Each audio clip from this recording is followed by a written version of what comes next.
Arc Alchemist, a new competitor Intel is coming with its GPU lineup at the last quarter of this year. People were mad hyped for them a long time ago. A long time ago? What? Cause we have been hearing news about them ever since I was a little kid. Rumors say news of Intel discrete GPUs are floating since the dinosaurs were dancing on Rick Road. Hey, what is up? It's your boy Adi. Today we are gonna be talking about the man, sorry, the thing, the myth, the legend.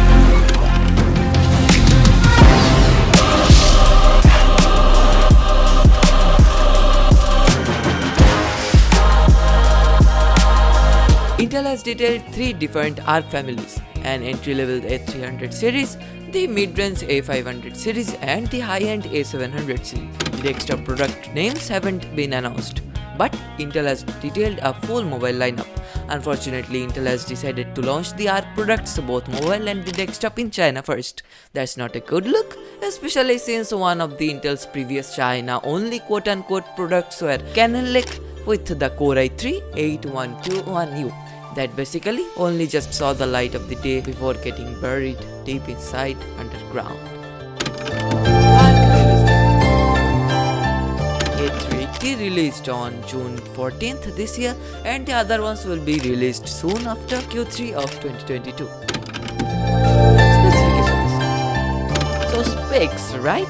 You wanna know specs? It's kinda sketchy, but the big boy A770 relatively stands between RX 8600 XT and RTX 2070 Super, with the base clock of 300 MHz and boost clock of 1650 MHz. It will have 16GB GDDR6 memory and they will run in 384 GB per second. All of this will be packaged in $400 to $500 price range. And the first middle child AF750 will have 8GB GDDR6 memory, and nothing else is that much confirmed about. It can be 12GB GDDR6 or 8GB GDDR6 memory, cause I have two different sources speaking two different news or rumor or whatever it means. The second middle child A580 will have 8GB GDDR6 memory, which will run at an estimated 256GB per second of bandwidth. It's an entry-level offering that many compare to Nvidia's RTX 3050, but it is expected to feature 16 Xe cores, 8GB of GDDR6 memory across a 128-bit bus, and an estimated 256GB per second of bandwidth. The little dude A380 is priced at $149 and it stands between RX 6400 and GTX 780. It will have a base clock of 2000 MHz and a boost clock of 2450 MHz with the VRAM of 8GB, which will run at 186GB per second bandwidth.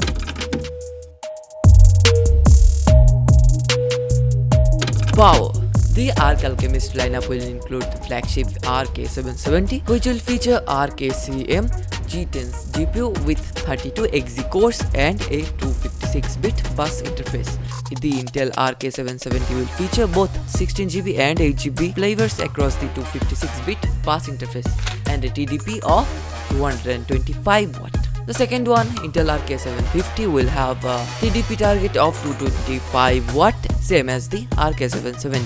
This GPU will aim for the GeForce RTX 3060 series mobility option. The Intel Arc 5 lineup is expected to include just one variant for now, the Arc A550. The graphics card is expected to feature 16 Xe cores. This graphics card will be aiming at the 200 to 299 US segment with TDP of 175 watt. Driver situation and issue.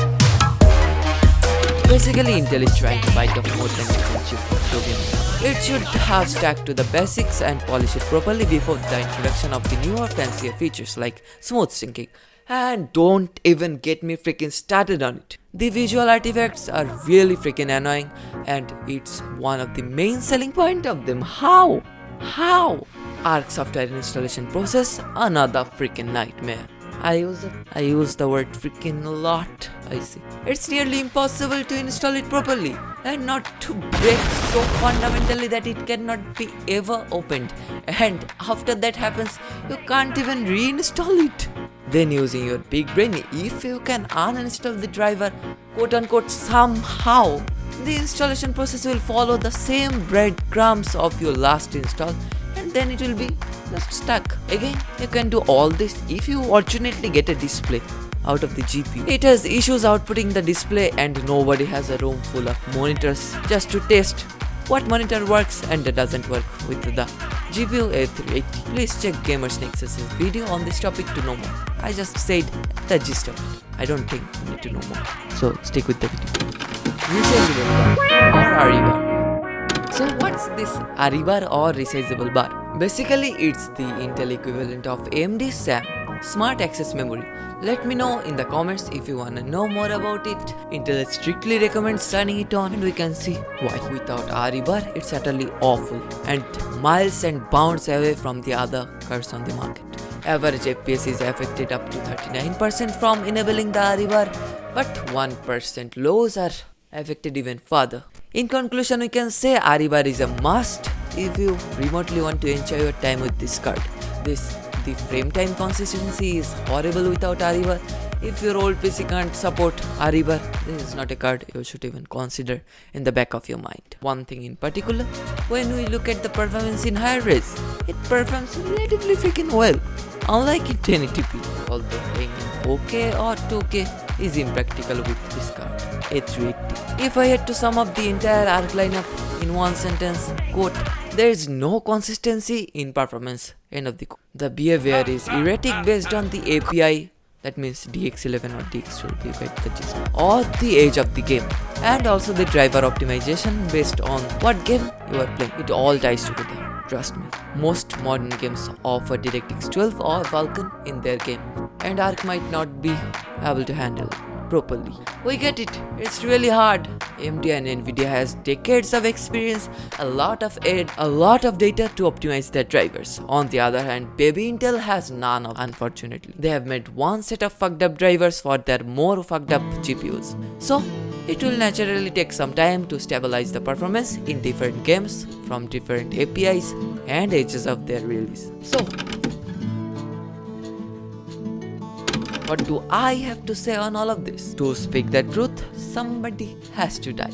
Someone will have to make the sacrifice of buying these fucked up cards, otherwise Intel won't get the data necessary for its development. We know Intel is a tech giant, they were the leading CPU brand for a long as fuck time. They know what they're doing, at least. So you can kinda buy them. But do I recommend them? No, absolutely not. Not in this state, at least. If you are okay with buying a GPU in this price range but it's second hand, you can go with RX 580. It's a okay-ish choice. Cause it's second hand, you can get scammed, blah blah blah. It massively outperforms the ARC, but you will be playing with your fate a little cause of blah blah blah. And the last and the final question, who should buy it?